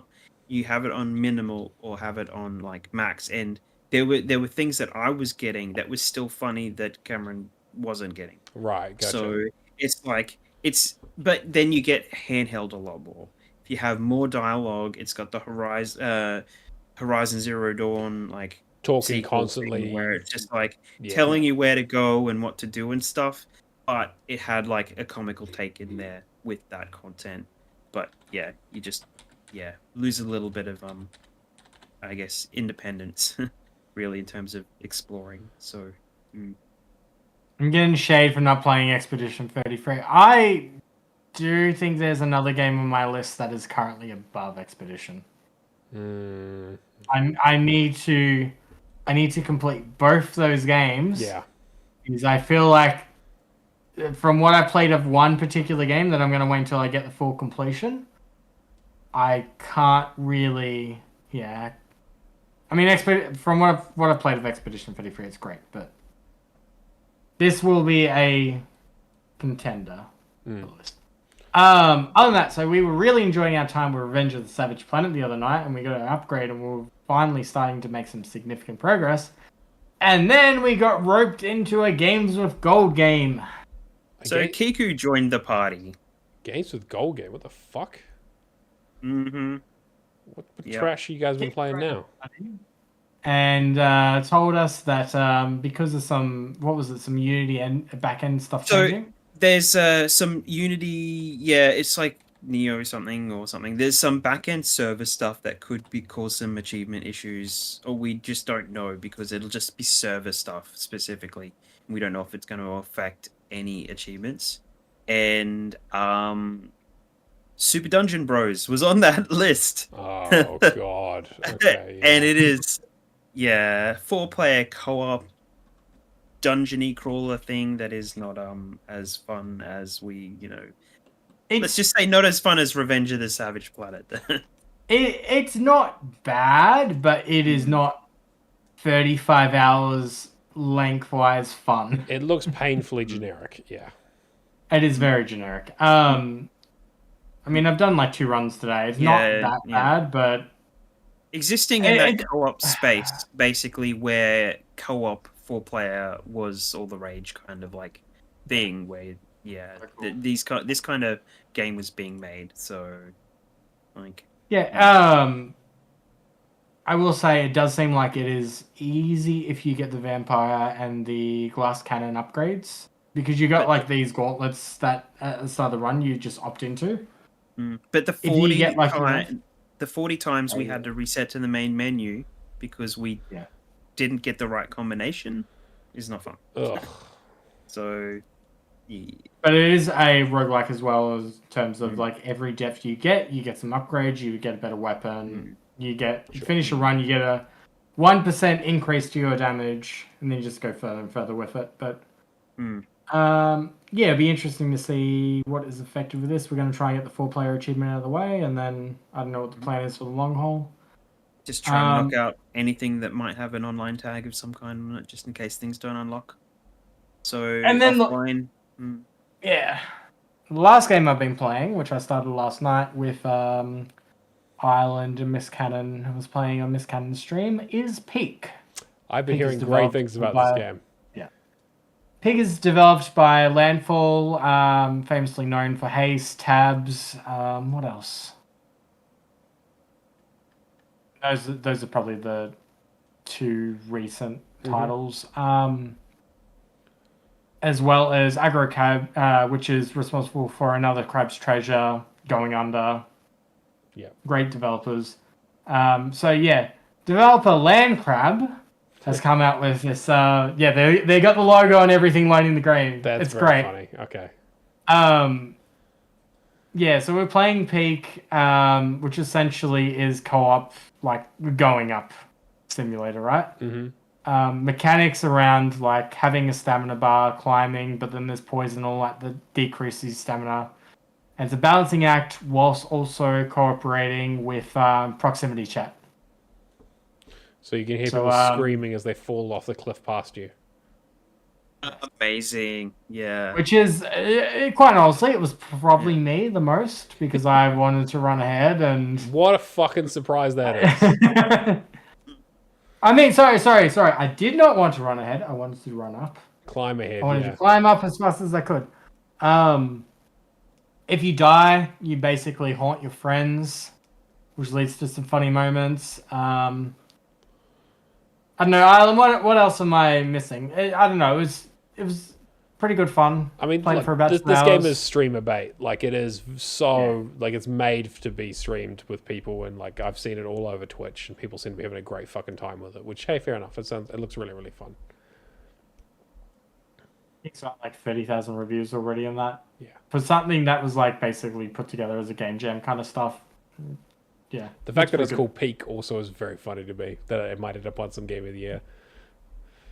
Yeah. I don't know if there's anything else about it. I don't know, just stamina. There's some mechanics of just like your friend can hold out their hand and you can like latch onto them kind of stuff. So it is very much a co-op kind of experience, but you can play it solo. It's just much more difficult. Right. Yeah, gotcha. We couldn't get past the second world though. That is pretty difficult. Yeah. It's only on PC. Level 1 goes easier, then level 2 goes like, where the fuck do I go? Yep. Yeah. Okay. Yeah. Is that it for your games? I do have to mention, because this happened before the last time we were on the podcast a couple of weeks ago, that I actually finished off the some of the Lords of the Fallen stuff with Stubby. Oh yes. And it was the no death run that we had to do, and that turned out to be a little bit wild. So we got to the end of the game. No problems at all in that run, and there was one room where it was in the tower, and it was like there was a room where we had to do some platforming stuff in an adjacent room, and then run in and get like the castle key or something. Mm-hmm. And there was some really big dudes in that room, but I had to stay in one place in a room by myself, and then have Stubby run off. He's like, I'll do this platforming stuff, because he just knew what he was doing. And then he come back, so I thought he was done with me staying still. I'm like, he's back, let's go. I run into the next room, run down a hall to where the chest is, Mm-hmm. and then can't make my way fucking back because I've got these guys just coming up on me and I just can't get around them at all. Died, had to start the run over again. And then we kept going. We started the game again and went for until like 4 a.m. Oh and just boy. completed the game. It was a good co-op night. It was actually really solid because after that first run, we had like the run down. It was like perfection, basically. It was all just like, let's go here, here, here, and cleared it in a few hours. So that was actually really, really stellar. So I'm Good really man. looking forward to the next one. I think that experience with Stubby was really, really great. And playing Yeah. through that, and I Yeah. think that those games are vastly improved by having co-op partners in them. yeah. So I just need to do a final run and clean up myself, and then I'll be good. So, but yeah, I had to add that in because I forgot last time, and he was in the chat. He's like, Lord's Trauma, and I'm like, what is he talking about? And I'm like, oh, that's right. I didn't mention it last time, so I had to get it in. So, but yeah. All right. Well, if that's everything we've been playing, I'll move us on to the word challenge. Everyone's favorite competition where I make the clues too fucking easy, apparently, and Red Ninja Dan jumps in and guesses it before the episode's even out. So if you don't know what the word challenge is, basically I come up with a game, go onto our Discord, and there's a channel called the Word Challenge, where you can go and guess once per hour what the game is, and if you get it right, the bot that runs everything in the background will pop up usually a fucking still image because it doesn't fucking work, but it's supposed to be a GIF. And so every week I give away a clue. The first clue was that this game was a non-numbered sequel, and then it was co-op, and then it had Satan. And as soon as I said that, there were about 2 or 3 options left, and Red Ninja Dan got it immediately with Saints Row: Get Out of Hell. Yeah, and it's funny. It must have been channeling because that was the first thing that came into my mind as well. Mm-hmm. So I'm like, it must be this game. Yeah, because I know we missed a few weeks and all that kind of stuff. So I wanted to be nice and give a nice easy clue, but apparently I made it too easy. So now we're getting back to cranking it more difficultly. All right, we got a new clue. Normally I would wait a week, but we're in a new month. There's been enough time, I think. Congratulations to Red Ninja Dan. I believe he is in the chat today, so nice job smashing it out. This game is in the fantasy genre, and that's all you're fucking getting. So remember, you got 1 guess per hour. Just start throwing those guesses in there. I will make the clues easier and more specific as we go on, but if you put together a list of all the fantasy genre games you can think of and start throwing them in that chat, what do you got to lose? You might even stumble on it by accident. So best of luck. Jump on the Discord. If you're in our chat right now, Cameron's chucked the Discord link. I would read it out, but it's a bunch of like letters and numbers, and it's intelligible. So check that out. But if you do want to jump on the Discord, otherwise message us and we'll send you a link. We'd love to have you in there. That's kind of where we do all the fun stuff and have all of our chats and all the bits and pieces and post pictures of all the amazing food that we eat. We've also got Shane. Yep, Shane is definitely leading the course on that. I tried to keep up with him on my trip to Bali, but the man just finds great food everywhere he goes. We've also got our leaderboard, which is another thing that you can join on TA, where we measure how much gaming score you earn in a week. And so in third place, we have Basham with 12,860. In second place, we have Thrash Forever with 17,400. And a Grey Shark with 42,062. What the fuck? I just don't... what's going on, Thrash? Yeah. Thrash, what's going on? You just let him get ahead of you, man. What are you doing? Mm-hmm. But yeah, great work, everyone. I still don't understand how you guys managed to pull so much score in so little time, especially so consistently. Yeah. Completions. Keo, do you want to go through that one? Yes, I do. So the Tolinator finished Killing Floor 2 and Gas Station Simulator. Suddenfall did Retro Classics. Bulbasaur did Splitgate. Got that done. Mike very proud of him. did... Yes, finally. Mike got Prey Typhon Hunter sorted. Stubby did Overcooked. Super Bob did the Just Cause series. That's his 100% right there. Outside of the Japanese Just Cause 2 stack. Which I have sitting here and I should go back to. And Professor Pluto did Control Ultimate Edition, and the Moonsome did Oblivion Remaster. So Nice work, guys. And I think that's going to bring us to the end of the show, unless we have anything else. As always, we do the show live on Twitch. Xbox Hall of Gamers, place to find us. Really nice to have everyone here this week. Lots of people hanging out in the chat and shit posting and asking questions. So huge thank you to Zach and Stubby and Red Ninja Dan and Island and Killer Anubis for jumping in there, and my beautiful wife, of course, for being my number one fan. What do you got? Anything you guys want to shill? Cameron, you got anything going on? I heard you got a wedding coming up.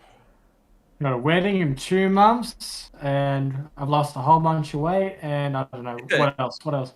That's pretty good. Time, I'm doing park run now. No. Oh yeah. No. I'm on park run once a week. Feels great. Nice. You gonna turn into one of those people? That's fine. It's just a different type of completion. I just every week. It just makes me fun, It's fun. Yeah. Well. Yeah, you're getting your kgs down. You need to work on your gains next. Yeah, exactly. So. Yeah, you got to start lifting, buddy. You just be able to Hulk out of the suit. That's the trick. Yes. Kia, what about you? Yeah, I'm just Kia live at home everywhere. Instagram, and Discord, all that kind of business. X, and it's how to fix gaming on YouTube. If you want to see some of my uploads. So. Oh yeah. And I'm Neomaster on everything, True Achievements, Xbox, and Discord as always. A huge thank you to my co-host, our patrons for helping make the show possible, and our wonderful watchers and listeners at home. If you're only listening to the audio version or you want to catch up the old episodes, we have the back catalog on all your audio platforms, as well as YouTube. YouTube, I upload every single episode that we do, so you can go catch the VODs there. I also need to get some fun thumbnails. A huge thank you to Char for doing those fun thumbnails and helping me with the titles and things like that. That's been episode 175. We will catch you guys next week. See you later. Peace out. Bye, everyone.